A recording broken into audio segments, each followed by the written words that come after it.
Assalamualaikum warahmatullahi wabarakatuh. Perkenalkan, nama saya Jian Amirah Munif dengan NIM 22013156, kelas 22 TIA 5 Teknik Informatika Fakultas Ilmu Komputer Universitas Duta Bangsa Surakarta. Video ini dibuat untuk memenuhi persyaratan ujian akhir semester mata kuliah pemrograman basis data yang diampu oleh Bapak Muhammad Muhtarom, SE MKOM tahun ajaran 2023-2024. Video ini menjelaskan mengenai transfer model data ke database. Semoga video ini dapat bermanfaat bagi para pelajar, mahasiswa, dan masyarakat.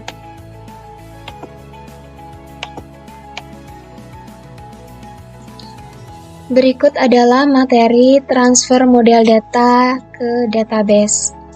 Apa itu transfer model data ke database? Jadi, transfer model data ke database adalah merubah model data menjadi data fisik. Bentuk model data adalah ERD yang terdiri dari entitas, relationship, dan atribut. Database ini terdiri dari kolom dan baris yang berisi atribut data fisik dan terdapat primary key, foreign key, dan lainnya. Tujuannya agar dapat dibaca dan diolah oleh komputer. Berikut adalah gambaran transfer model data ke database. Pada gambar ini, kita menamai dengan model data. Terdapat entitas, atribut, dan relationship. Pada gambar selanjutnya, terdapat database yang berisi data-data file yang telah dimasukkan ke dalam tabel yang siap dibaca dan diolah oleh komputer. Berikut adalah materi-materi yang akan kita pelajari pada pertemuan kali ini.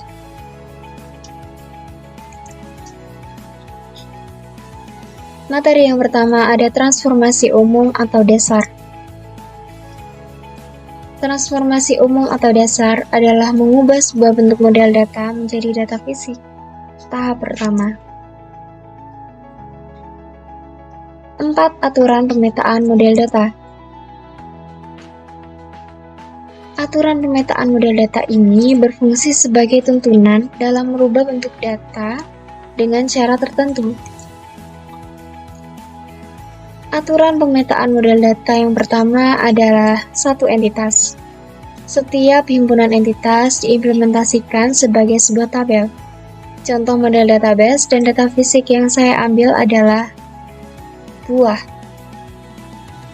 Pada gambar 1 terdapat ERD buah yang berisi ID buah, harga, nama, dan warna. Pada gambar selanjutnya adalah sebuah hasil dari transfer model data, yaitu tabel buah. Fieldnya berisi atribut-atribut yang berada pada ERD buah. Nah, perubahan inilah yang disebut dengan transfer model data ke database. Aturan selanjutnya adalah pemetaan model data one-to-one. Direpresentasikan dalam bentuk penambahan atau penyertaan atribut-atribut relasi ke tabel yang mewakili salah satu dari kedua himpunan entitas. Contoh model database dan data fisik adalah sebagai berikut. Di bawah adalah gambar ERD toko buah dan admin. Dua entitas ini dengan relasi mengelola, kita ubah menjadi tabel seperti yang berada di bawah. Pada tabel pertama, terdapat tabel toko buah yang berisi ID toko buah, nama, nomor telepon, alamat. Tabel yang kedua terdapat ID admin, ID kelola, ID toko buah, nama, alamat, nomor telepon, dan tanggal. Seperti syarat pada model data one-to-one, penambahan penyertaan atribut-atribut relasi yang mewakili salah satu dari kedua himpunan entitas. Maka, atribut pada relasi kita masukkan ke dalam salah satu himpunan entitas. Aturan pemetaan model data yang ketiga ada one-to-many. direpresentasikan dalam bentuk pemberian atribut K entitas berderajat 1 ke tabel yang mewakili himpunan entitas berderajat N. Contoh model database dan data fisiknya sebagai berikut. Saya sertakan entitas buah dan entitas toko buah pada relasi menjual. Pada tabel pertama terdapat tabel buah yang berisi ID buah, ID jual, ID toko buah, nama, warna, tanggal, harga, stok. Pada tabel yang kedua terdapat ID toko buah, nama, nomor telepon, alamat. Apa perbedaan dari one to many? One to one penyertaan pada salah satu entitas, sedangkan one to many penyertaan atribut pada entitas berderajat N. Di sini, entitas yang berderajat N adalah buah. Maka atribut pada relasi, atribut K entitas berderajat 1, kita masukkan ke dalam entitas buah. Lanjut, aturan pemetaan model data yang keempat, ada many to many. Direpresentasikan dalam bentuk tabel file data khusus yang berisi file foreign key yang berasal dari KK dari himpunan entitas yang dihubungkannya. Contoh model database dan data fisik di bawah adalah entitas buah dan entitas keranjang dengan relasi wadah. Pada tabel yang pertama terdapat ID buah, nama, warna, harga. Pada tabel yang kedua ada ID wadah, ID buah, ID admin, ID keranjang. Pada tabel ketiga ada ID keranjang, nama, ukuran. Apa perbedaan many to many dengan one to one dan one to many? Di many to many ini, kita membuat tabel khusus yang berisi foreign key berasal dari KK himpunan entitas yang dihubungkannya. Maka dari itu, foreign key yang terdapat pada entitas keranjang dan buah kita jadikan menjadi satu pada tabel khusus yang kita buat. Materi yang kedua ada implementasi entitas lemah atau subentitas. Seperti yang kita ketahui, entitas lemah adalah entitas yang tidak dapat berdiri sendiri atau terbentuk dari hubungan antara entitas kuat lainnya. Contoh entitas lemah ada hobi, tanggungan pegawai, alamat, dan masih banyak lagi. Entitas tersebut tidak memiliki kunci primer sendiri. Misalkan, entitas alamat. Entitas ini bergantung pada kunci primer pelanggan untuk identifikasinya. Alamat bisa berisi jalan, kota, dan kode pos. Materi yang selanjutnya ada implementasi relasi tunggal. Implementasi relasi tunggal one to many. Relasi tunggal sendiri adalah ketika satu entitas dapat melakukan lebih dari satu relasi. Contoh relasi tunggal one to many adalah entitas buah dengan proses transaksi.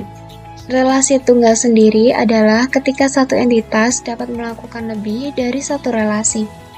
Contoh relasi tunggal terdapat satu entitas buah dengan proses transaksi.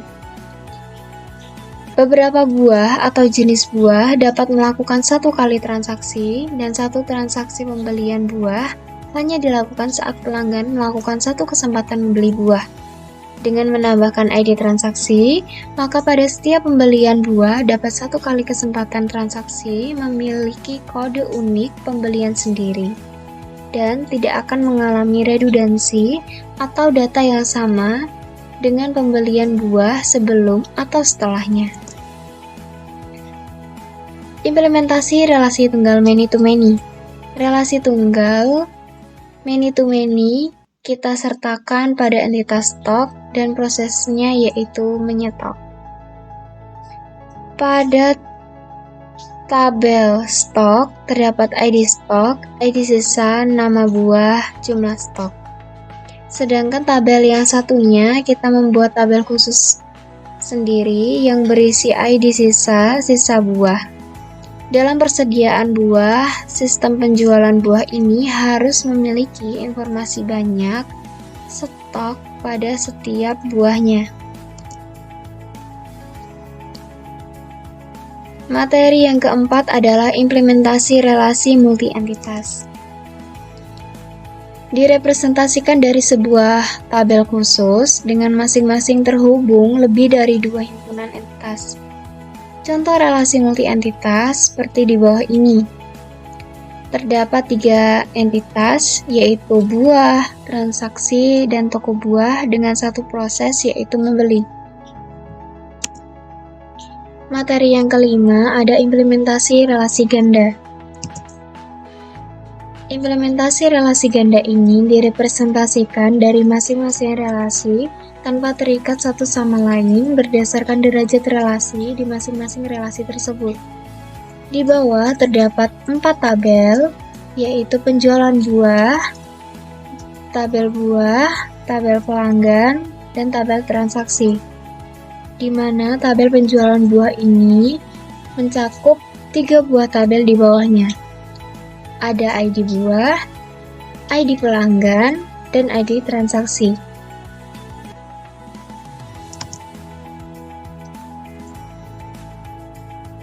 Kita masuk ke contoh soal dan pembahasannya.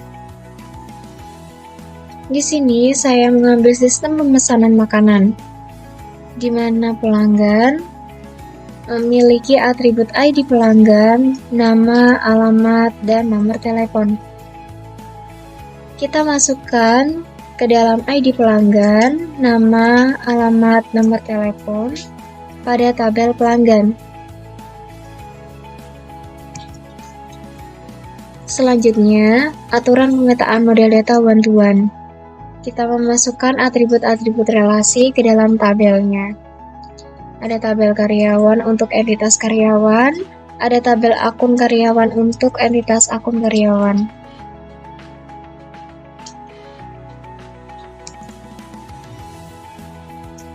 Pada aturan pemetaan model data one-to-many, yang many di sini adalah entitas pesanan, maka atribut key entitas berderajat 1 kita masukkan ke dalam entitas pesanan, seperti tabel di bawah. Untuk aturan pemetaan model data many to many, kita membuat tabel khusus, yaitu tabel memesan. Ada tabel pelanggan, tabel memesan, dan tabel makanan. Lanjut adalah entitas lemah atau subentitas. Subentitas lemah adalah entitas yang tidak dapat berdiri sendiri. Di sini, pada sistem pemesanan makanan, akan muncul sebuah entitas baru, yaitu alamat pengirim. Entitas ini tidak memiliki kunci Premier sendiri, karena bergantung pada kunci Premier pelanggan untuk identifikasinya. Sama seperti tadi, karena satu sistem pemesanan, maka pelanggan dan alamat bisa menjadi entitas lemah pada sistem pemesanan makanan ini. Implementasi relasi tunggal one-to-many. Di sini terdapat entitas pelanggan dan relationship pesanan. Kita menambahkan ID pesanan. Setiap pelanggan dapat melakukan lebih dari satu kali pemesanan. Namun, satu kali transaksi pesanan dapat dilakukan hanya oleh satu pelanggan. Hal ini dapat dibutuhkan dengan menambahkan kunci asing, yaitu ID pesanan, pada entitas pelanggan, agar pramuniaga tahu pelanggan memesan menu apa saja dengan ID pesanan tersebut. Lanjut, implementasi relasi tunggal many to many. Kita menyediakan satu entitas, yaitu makanan, dengan relationship review. Setiap makanan dapat memiliki satu atau lebih review. Ini dapat direpresentasikan dengan menambahkan kunci asing, yaitu ID review, pada entitas makanan. Implementasi relasi multi-entitas direpresentasikan dari sebuah tabel khusus dengan masing-masing terhubung lebih dari dua himpunan entitas. Di sini saya memiliki 3 entitas, yaitu makanan, pesan, dan pelanggan. Dengan relationship-nya adalah pesanan makanan. Implementasi relasi ganda direpresentasikan dari masing-masing relasi tanpa terikat satu sama lain berdasarkan derajat relasi di masing-masing relasi tersebut ya. Pada diagram ERD di atas memiliki derajat relasi seperti berikut. Yang pertama, pelanggan ke makanan. One to many. Proses yang terjadi, satu pelanggan dapat memesan beberapa makanan. Derajat relasi yang kedua ada pesan makanan, one to one. Proses yang terjadi, satu pesanan dapat memperoleh pesanan makanan hanya satu kali. Yang ketiga ada pelanggan ke pesanan, one to one. Proses yang terjadi adalah satu pelanggan dapat melakukan pemesanan makanan satu kali. Jika pelanggan ingin membuat pesanan makanan kembali, maka pesanan dapat dilakukan kembali dengan pesanan yang baru.